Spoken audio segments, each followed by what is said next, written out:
Հարգելի գործընկերներ, սիրելի հայրենակիցներ, 23 տարի է մենք ապրում ենք անկախ Հայաստանի Հանրապետությունում, դեռ խորհրդային Հայաստանում մենք ընդունեցինք որոշում, որով ճանաչեցինք Օսմանյան կայսրության կողմից հայերի նկատմամբ կատարված ցեղասպանությունը։ Այս շուրջ 23 տարիների մեր բաց թողումն է, որ այսօր ենք այս օրինագիծը քննարկում։ Ինչ-որ չափով մեր ուժերին չհավատալու հետևանք է, որ մենք այսօր ենք քննարկում։ Ես կարծում եմ դեռ 91 թվականին մենք պետք է ունենայինք նման արդեն իսկ դատապարտող օրինագիծ։ Իհարկե, լավ է, որ այսօր ենք այս գիտակցության, լավ է, ճիշտ է եւ անհրաժեշտ է եւ հենց մեր ազգային շահերից է բխում դատապարտել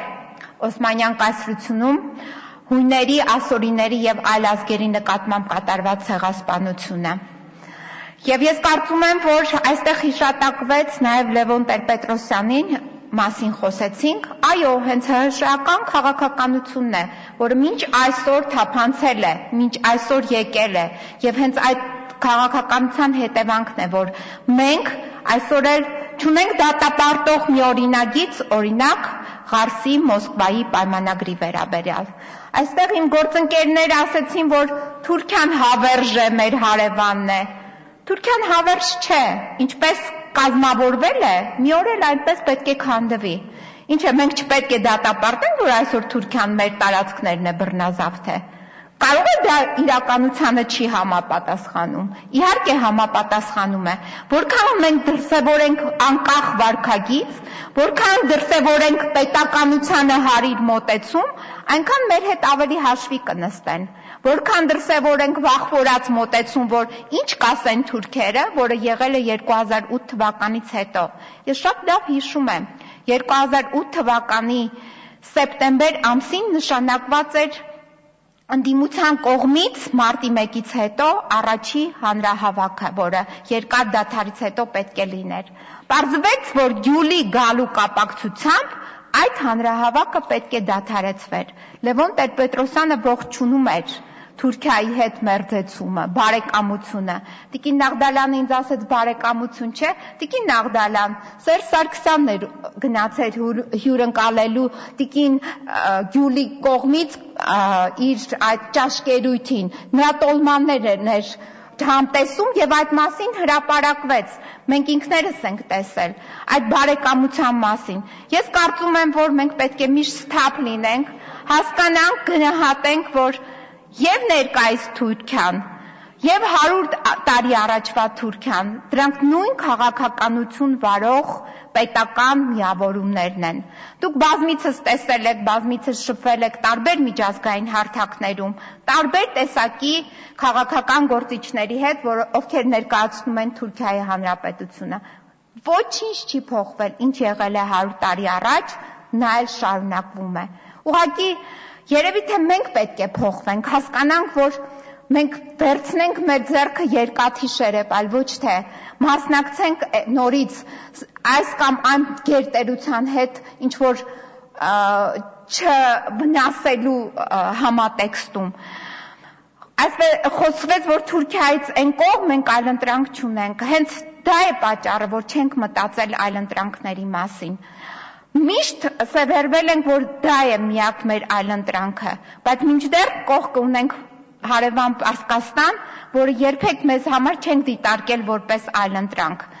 Հասկանալի է եղել են ճնշումներ, հասկանալի է գերտերությունների շահը այս պահին է բանեցվում են, բայց արդյոք մենք դրսևորել ենք մեր անկախ քաղաքականությունը։ Համահայկական հռչակագիրը, այո, ընդունվեց համայն հայության կողմից, թեպետ նրան, որ իմ ցանկությունները լիարժեք նա չի արտահայտում, ես ավելին կցանկանայի, բայց ասեմ ձեզ, այդ համահայկական հռչակագիրը ես ներկայացրել եմ ազգային ժողովին որպես հայտարարության նախագիծ, որպեսզի դա ընդունվի մեր ազգային ժողովի կողմից որպես հայտարարություն, այո, որպեսզի մեր արտաքին դիվանագիտության նաև բաղադրիչը լինի։ Մենք պետականորեն պետք է իմանանք, որն է մեր արտաքին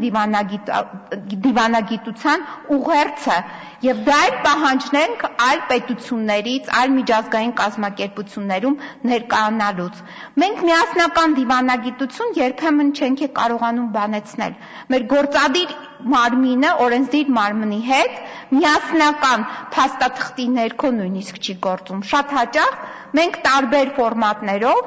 ուղղակի մենք ինչ գիտենք, որքան կարող ենք, որքան մեր գիտելիքներն են ներում, որքան մեր հնարավորություններն են մեր ընձեռնում, առանձին գործում ենք, բայց ըստ էության այսպիսի մեծ պետական ուժի ներքո, հավաքական ուժի ներքո, ինչպես ասում է Չարենցը, մենք չենք գործում։ Մինչդեռ պետք է գործենք հենց հավաքական ուժի ներքո։ Այո, մեր հենց շահերից է բխում եւ նաեւ մեր պարտականությունն է, որպես ցեղասպանության ապրած ժողովուրդ ճանաչենք հույների, ասորիների եւ այլ ազգի ժողովուրդների ցեղասպանությունը Օսմանյան կայսրությունում։ Ես ցանկանում եմ եւ ուզում եմ ներողություն հայցել հույներին, ասորիներին, որ լինելով անկախ պետության քաղաքացիներ Հայաստանի Հանրապետության, մենք այսօր ենք, այսքան ուշացումով ենք անդրադառնում եւ հայցում եմ ներողամտություն եզդիների մոտ, որ այսքան ուշացրել ենք, ապագայում նաև եզդիների ցեղասպանությունը կընդունենք։ Ելույթի համար Խոսրով Հարությունյան, խնդրեմ։